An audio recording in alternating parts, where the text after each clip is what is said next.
Hello guys, welcome to 5th generation and welcome to another unboxing and testing. Meron tayo ditong Crossman AK1 foldable buttstock.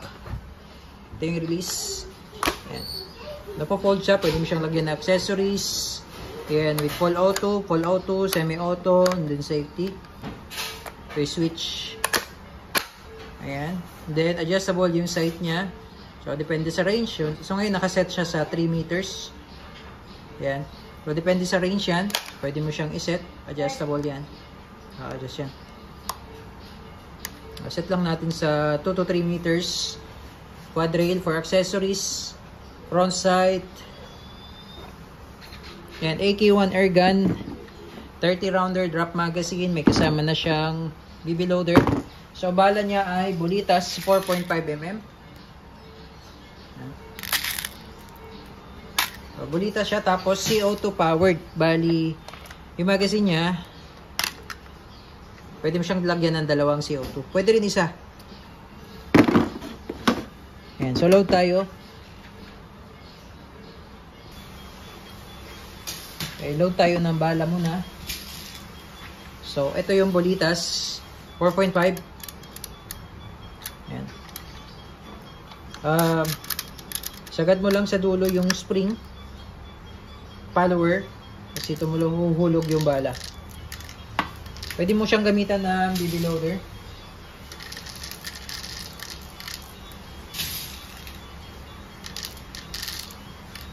Yan, bali yung capacity niya ay 25. Yan.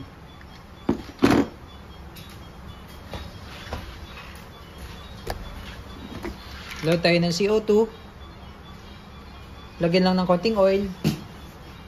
Meron siya kasamang Allen wrench.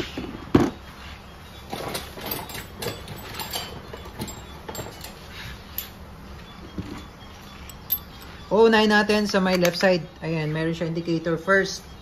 Unahin natin sa may left side. Kapag inunan nyo yung sa may right side, sisingaw yan. Kasi ito siya. Pre-flow yang sa may right side.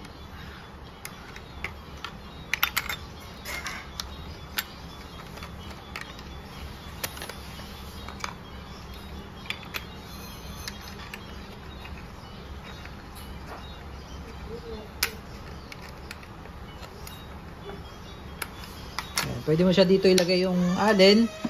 Tapos lock mo lang. Yan. Tapos ito selector switch. Yan yung full auto, semi-auto. Tapos yan naman yung safe. Yan. Crossman AK1. Airgun by Crossman. Okay, and testing.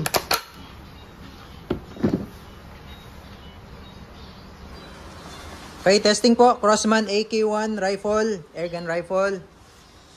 Yun natin target. Okay, and so na-adjust pala yung bat niya. Okay, so full auto. Full auto, gitna lang ang full auto. And firing.